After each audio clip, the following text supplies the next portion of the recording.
Hi everyone, 11th standard business maths and statistics 2 mark, 3 mark, 5 mark பார்க்க போகிறோம்.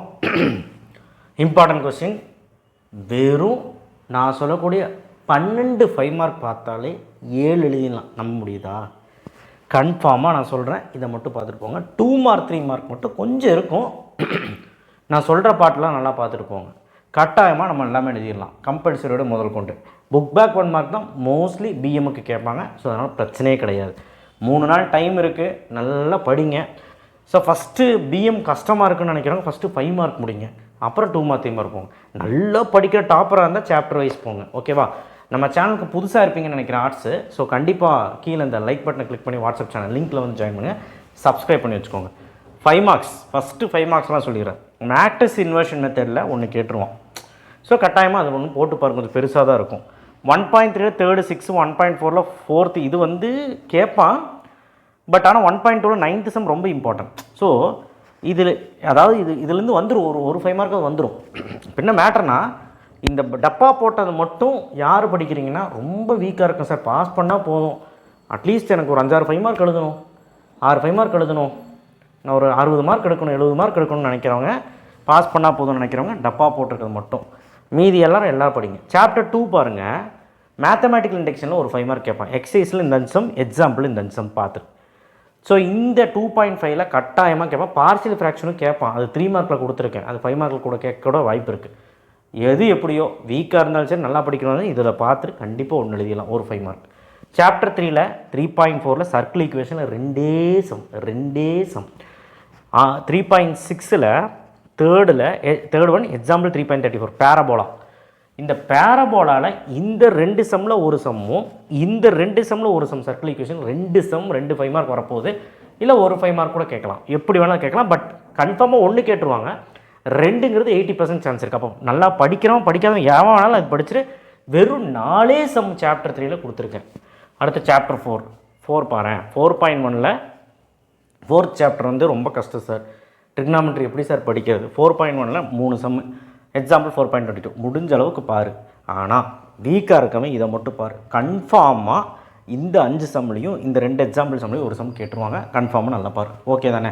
அடுத்து chapter 5ல் இது வந்து டிஃப்ரென்ஷியலில் 5.9 மட்டும் ஒழுக்கமாக பார்த்தீங்கன்னா ஒன்று எழுதிடலாம். ஸோ அது வந்து ரொம்ப வீக்காக இருக்கும் பாருங்கள். ஆனால் 5.7 சேர்த்தி பாருங்கள், நல்லா படிக்கணும். எக்ஸாம்பிள் 5.39 பார்த்துரு. ஓகேவா? நான் இப்போவும் சொல்கிறேன், இந்த டப்பா போட்டது மட்டும் படித்தா 6லேருந்து 7 எழுதுறதுக்கு கூட வாய்ப்பு இருக்குது. கஷ்டமாக கேட்டால் 6, பட் மீதி எல்லாமே படிச்சுட்டு 7. ஸோ இதுதான் 5 மார்க். ஸோ ரொம்ப சிம்பிள் இல்லை பாருங்கள். கன்ஃபார்மாக 11th ஸ்டாண்டர்ட் பிஎம் வந்து கண்டிப்பாக 5 மார்க் எழுதிடலாம். சாப்டர் 1ல் 2 மார்க் 3 மார்க். சாப்டர் 1ல் 1.1 ஈஸி, 1.2ல் சாதா சம்ஸு, 1.3 மேட்ரிக்ஸ் இன்வர்ஷன், 1.4ல் ஹேவன் சிம்சன் சம். ஸோ அது ஸோ 1 எல்லாமே வந்து இதில் 2 2 மார்க் 2 3 மார்க் வரும், கட்டாயமாக போட்டுப்பாங்க. சாப்டர் 2 அல்ஜிப்ராவில் 2.1 ஈஸி தான். 2.2 பார்ஷியல் ஃப்ராக்ஷனில் கண்டிப்பாக ஒரு சம் வர்றதுக்கு வாய்ப்பு இருக்குது. அண்ட் 2.2ல் ஒரு 5 கணக்கத்தை கொடுத்துருக்கேன். 2.3லேயும் வந்து 3 கணக்கத்தை கொடுத்துருக்கேன். எக்ஸசைஸில் எக்ஸாம்பிளில் 4 கணக்கு கொடுத்துருக்கேன், பார்த்துக்கோங்க. ஓகே, செகண்ட் சாப்டர் ஈஸி தான். 2.24 2.23 எக்ஸாம்பிள். 2.4ல் 2 சம் தான் கொடுத்துருக்கேன், எக்ஸாம்பிளில் மட்டும் இவ்வளோ கொடுத்துருக்கேன், பார்த்துக்கோங்க. சாப்டர் 3 கண்டிப்பாக வந்து பார்த்திங்கன்னா ஒரு ஈஸியான சாப்டர். 3.1ல் 4th எக்ஸாம்பிள் 3.2. ஸோ 3.2ல் 3, 4 எக்ஸாம்பிள் 3.8 இது எக்ஸாம்பிள் சம்ஸ் தான் இவ்வளவும் கொடுத்துருக்கேன். 3.4ல் இதெல்லாம் பார்த்துக்கோங்க. அப்புறம் எக்ஸசைஸ் 3.5ல் செகண்டில் எக்ஸாம்பிள் 3.9 3.28. சார் வீக் ஸ்டூடெண்ட்டுக்கு எதுவுமே சொல்லிங்க சார். வீக் ஸ்டூடெண்ட்டுக்கு சொல்கிறது என்னென்னா, சாப்டர் 1 2 4 5 3 ட்ரிக்னாமெண்ட்ரி மட்டும் விட்டுரு. சரியா? ட்ரிக்னாமெண்ட்ரி முடிஞ்ச அளவுக்கு ட்ரை பண்ணு, ஓகே? இல்லைனா விட்டுரு. சாப்டர் 4 பாரு, அனலிட்டிக்கல் ஜியோமெட்ரி. கட்டாயமாக நான் சொல்கிறேன், 4.4ல் கண்டிப்பாக இந்த சம்மில் ஏதோ ஒரு சம் வந்துடும், 4 சம்மில். ஸோ அதே மாதிரி 4.3ல் எவ்வளோ சம் இருக்குது? ஒரு 5 கணக்கு இருக்கா, பார்த்துரு.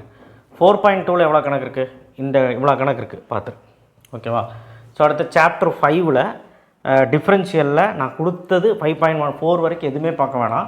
5.5ல் பேசிக் டிஃப்ரென்ஷியல் பண்ண தெரியணும், அதை கற்றுக்க. ஸோ அடுத்தது ஒரு ப்ராடக்ட்டு கோஷன்ட் ரூலு யூஸ் பண்ணி போடுறது டிஃப்ரென்ஷியேஷன். எக்ஸாம்பிளே அது 5.7ல் இது ஈஸி தான். 5.8ல் இதெல்லாம் பார்த்துக்க, எக்ஸாம்பிள் இது பார்த்துக்க, கட்டாயமாக ஒன்று எழுதிடலாம். டிஃப்ரென்ஷியலில் நான் பேசிக் டிஃப்ரென்ஷியேஷன் பண்ணுறது தான் உனக்கு சொல்லி இருக்குது, அது பார்த்துக்க.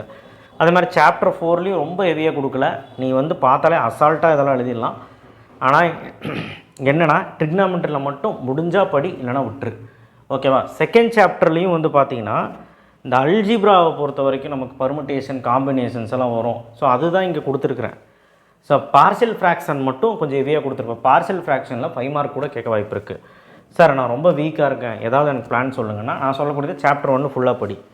சாப்டர் 2ல் முடிஞ்ச அளவுக்கு ரேங்க் கண்டுபிடிக்கிறது பார்த்துக்கோ. ரேங்க் கண்டுபிடிக்கிறது, பார்ஷியல் ஃப்ராக்ஷன் பார்த்துக்கோ. 2.1 நினைக்கிறேன். பார்ஷியல் ஃப்ராக்ஷன் பார்த்துக்கோ, ரேங்க் கண்டுபிடிக்கிறது பார்த்துக்கோ. இது 2 வரலாம். சாப்டர் 3ல் எதுவுமே பார்க்காத, ஏன்னா வந்து அது ட்ரிக்னாமெட்ரி உனக்கு கஷ்டமாக இருக்கும். சாப்டர் 4ல் வந்து 4.3 4.4 பார்த்தா ஏதோ ஒன்று எழுதிடலாம். 5வது சாப்டர் ஃபுல்லாக பாரு, எனக்கு கொடுத்துருக்கிறது பேசிக் டிஃப்ரென்சியேஷன். இது எல்லாம் பார்த்தீங்கன்னா 4லேருந்து 5 2 மார்க், 4லேருந்து 5 3 மார்க் எழுதலாம். 7 எழுத முடியாது. நான் சொன்னது எல்லாமே பார்த்துட்டிங்கன்னா 7 எழுதுறதுக்கு வாய்ப்பு இருக்குது. நானே ரொம்ப கம்மி பண்ணி தான் கொடுத்துருக்கேன். கோத்ரூ பண்ணுங்கள் பிஸ்னஸ் மேக்ஸ் ஸ்டூடெண்ட்ஸ். கண்டிப்பாக நான் சொன்ன மாதிரியே 5 மார்க்ஸ் நான் சொன்ன மாதிரியே பண்ணிங்கன்னா பாஸ் மார்க்கும் எடுத்துடலாம், நல்ல மார்க்கும் எடுத்துடலாம். 1 மார்க் புக் பேக் படிங்க. 3 நாள் டைம் இருக்குது. நான் வீடியோஸ் போஸ்ட் பண்ணிகிட்டே இருப்பேன். சப்ஸ்கிரைப் பண்ணி வச்சுக்கோங்க, லைக் பண்ணி வச்சுக்கோங்க. வாட்ஸ்அப் சேனல் லிங்க்கில் வந்து ஜாயின் பண்ணுங்கள். தேங்க்யூ.